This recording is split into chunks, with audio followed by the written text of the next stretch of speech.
झलक पाने के लिए। आइए कार्यक्रम में आगे बढ़ते हैं न्यूज़ पंच में, और खासतौर से जिस तरीके से हम आपके साथ साझा कर रहे थे पश्चिम बंगाल की अगर बात की जाए एसआईआर मुद्दे पर, किस तरीके से वहां पर अब कहीं ना कहीं एक डबल स्टैंडर्ड जो है वो भी नजर आ रहा है। ममता सरकार का क्या ये डबल स्टैंडर्ड है, इसको समझने की हम कोशिश करेंगे। दरअसल यहाँ पर जो बात पहले की गई थी एसआईआर फॉर्म लेने के दावे को अब ममता बनर्जी ने खारिज कर दिया है, और इसके साथ साथ एक आरोप लगाया है मीडिया पर कि मीडिया ने झूठ फैलाने का यहाँ पर काम किया है। आपको बता दें, जब उन्होंने कहा कि जब तक हर बंगाली इसे नहीं भरता मैं भी इसको नहीं भरूंगी, जबकि पहले हमने देखा था किस तरह की तस्वीरें जो हैं वो सामने आई थी। जबकि ममता के कालीघाट स्थित आवास की अगर बात की जाए तो यहाँ पर जो बीएलओ थे वो पहुंचे थे, और बूथ लेवल अधिकारी ने उनको एन्यूमरेशन फॉर्म जो है वो भी सौंपा था, और निर्धारित बूथ के तहत औपचारिक रूप से वो जो फॉर्म था वो उनको सौंपा गया था। बूथ लेवल अधिकारी ने सीएम से मुलाकात की थी, फॉर्म उनके आवास स्थित कार्यालय में भी जमा कराया गया था, और फॉर्म भरे जाने के बाद बीएलओ से लेने भी जाएंगे। लेकिन अब एक दोहरा मानदंड जो है वो भी यहाँ नजर आ रहा है। बंगाल में एसआईआर का विरोध कर रही हैं ममता बनर्जी यूं तो, लेकिन विरोध के बीच ममता ने एन्यूमरेशन फॉर्म को स्वीकार भी किया, और उसको अब उसकी अपनी ही बात को खारिज करती हुई भी नजर आ रही हैं, और लोगों से एसआईआर के विरोध का आह्वान कर चुकी हैं ममता। एक विरोध मार्च हमने देखा था किस तरीके से उन्होंने किया था, लेकिन अगर देखा जाए एक आर पार की स्थिति जो है वो फिलहाल पश्चिम बंगाल में नजर आती है। उसके पीछे वजह यही है कि कैसे आपको बता दें पश्चिम बंगाल में एसआईआर को लेकर सियासी घमासान जो है वो नजर आ रहा है। फिर खासतौर से ममता बनर्जी की हम बात करें, या वहां पर जिस तरीके से विपक्ष उनके सामने है, सत्ताधारी टीएमसी और विपक्षी बीजेपी अब आमने सामने नजर आते हैं। लगातार दलील यही दी जा रही है कि आखिर ममता बनर्जी इसका विरोध क्यों कर रही हैं, लेकिन एसआईआर का विरोध आपको बता दें ममता बनर्जी जो है लगातार कर रही हैं विरोध मार्च। इसके हमने देखा था उन्होंने किस तरीके से आयोजित किया था, लोगों से भी इस बात का उन्होंने जिक्र किया। केंद्र और चुनाव आयोग के खिलाफ कहीं ना कहीं एक मोर्चा जो है वो खोलते हुए उनको देखा जा रहा है, और उसी वजह से लगातार बीजेपी के निशाने पर भी वो बनी हुई हैं। ममता ने एसआईआर के विरोध में कोलकाता में एक बड़ी रैली भी की थी। जी हाँ, जब उन्होंने विरोध मार्च यहाँ पर निकाला था, और उसके बाद से लगातार उस विरोध मार्च की हम बात करें या उसके बाद की अगर बात की जाए, स्थिति अब सबके सामने है। वहां से जो तमाम क्षेत्र थे जहां बांग्लादेशी रहते थे, वहां उन झुग्गियों में घरों में अब ताले नजर आ रहे हैं। फिलहाल क्या स्थिति है इस पर और अपडेट लेंगे। इसके लिए हमारे संवाददाता जो हैं वो हमारे साथ जुड़ चुके हैं, आपको उनके साथ बताएंगे क्या स्थिति फिलहाल अभी बनी हुई है, जो अपडेट है। क्योंकि जिस तरीके से पहले ममता बनर्जी जो हम देखते हैं कि जब बीएलओ उनके आवास पर पहुंचते हैं तो उस फॉर्म को स्वीकार करती हुई नजर आती हैं, जबकि उससे पहले वो लगातार जो जनता है उसको कहीं ना कहीं बरगलाते हुए भी हम कह सकते हैं। पहले ममता बनर्जी किसी चीज़ के लिए हाँ करती हैं, फिर ना करती हैं, और उसके बाद सारा जो हम कह सकते हैं सारा दोष जो है वो मीडिया के सिर फोड़ दिया जाता है, और ये कहा जाता है कि मीडिया जो है वो झूठ फैला रही है।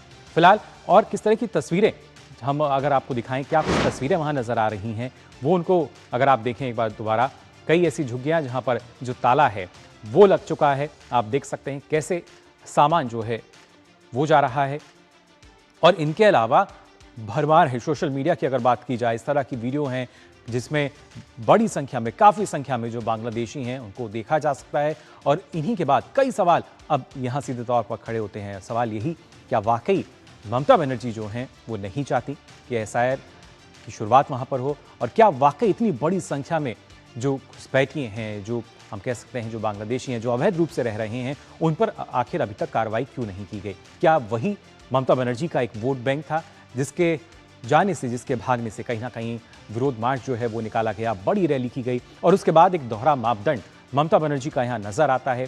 पहले फॉर्म को स्वीकार किया जाता है, बाद में अपनी ही बात को खारिज किया जाता है, और सारा दोष मरा जाता है मीडिया के सर पर।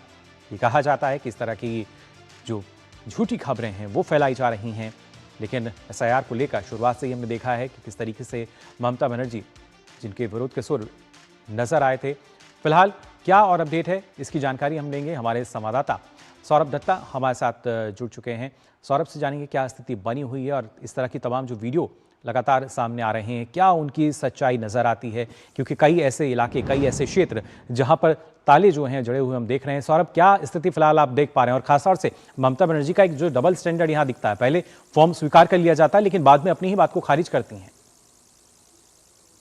देखिए, एसआईआर मंगलवार को यहाँ से बंगाल में यहाँ पे शुरू हुआ है, और एसआईआर शुरू होने के बाद ही बहुत सारे जिले हैं जो जिले बांग्लादेश के करीब है, जो बांग्लादेश के जो बॉर्डर एरियाज के करीब है, वहां से लगातार तस्वीर आ रहे हैं कि वहां पे बहुत सारे जो बांग्लादेशी एरियाज जो थे, वहां पे जो झुग्गियां है वहां पे ताला पड़ चुका है। और किसी किसी जगह पे तो ये भी तस्वीर सामने आ रहा है कि कई जी। लोगों को गिरफ्तार किया गया है। न्यू टाउन का तस्वीर अभी हाल ही आज ही का तस्वीर है, जहां पे खुद वहां का जो जिला परिषद मेंबर है, ये नॉर्थ 24 परगना के अंदर आता है, N24 डिस्ट्रिक्ट के अंदर आता है। वहां का जो अफ्ताबुद्दीन है, जिला परिषद मेंबर टीएमसी के हैं, वो खुद मान रहे हैं कि वहां पे बांग्लादेशी थे और अभी वहां पे वो लोग नहीं हैं। उनका तो ये भी कहना है कि कई कई लोग कागज की तलाश में चले गए हैं। और यहीं पे स्वरूप नगर में वहां पे 97, जैसे कि आपने कहा कि 97 बांग्लादेशी को अरेस्ट किया गया है। यहाँ पे शिलीगुड़ी में एक मिलिट्री स्टेशन है बैंगडुबी, वहां पे एक बांग्लादेशी नेशनल को पकड़ा गया और उनके पास से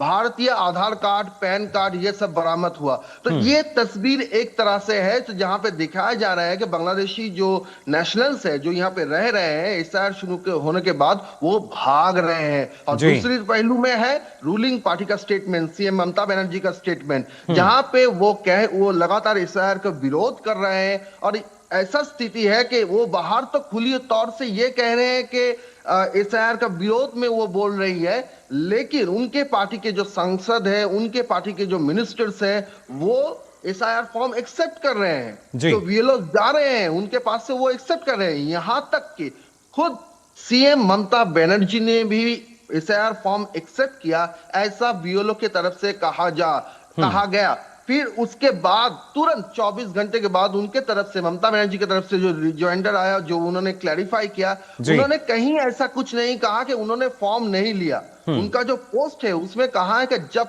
तक बंगाल का हर एक आदमी फॉर्म नहीं लेंगे, वो फॉर्म फिलअप नहीं करेगी। तो इसका मतलब तो ये नहीं है कि उन्होंने फॉर्म नहीं लिया। और उनका जो पार्टी का माउथ पीस है उसमें भी ये कहा गया कि फॉर्म ली है ममता जी बनर्जी ने। फिर 24 घंटे के बाद जब ममता बनर्जी ने खुद ये पोस्ट किया, तो उन्होंने वापस लिया अपना स्टेटमेंट, तृणमूल के जो माउथ पीस है। लेकिन तस्वीर ये बता रही है, जो यहाँ के जो ऑपोजिशन पार्टीज है, बीजेपी की जो एलओपी है, शुभेंदु अधिकारी, उन्होंने भी प्रेस कॉन्फ्रेंस करके यही कहा है कि असल में तृणमूल का जो डबल स्टैंडर्ड है, जो दोगलापन है, वो सामने आ रहा है। बिल्कुल वही दोहरे मापदंड, डबल स्टैंडर्ड जो हैं वो सामने आ रहे हैं। और जो जनता है वो भी देख रही है कि पहले कहा क्या जाता है, किया क्या जाता है, और फिर दोबारा जनता के अनुसार क्या कहा जाता है। एसआईआर को लेकर फिलहाल एक सियासी घमासान जो है वो जरूर पश्चिम बंगाल में नजर आ रहा है। फिलहाल बहुत बहुत शुक्रिया आपका सौरभ हमारे साथ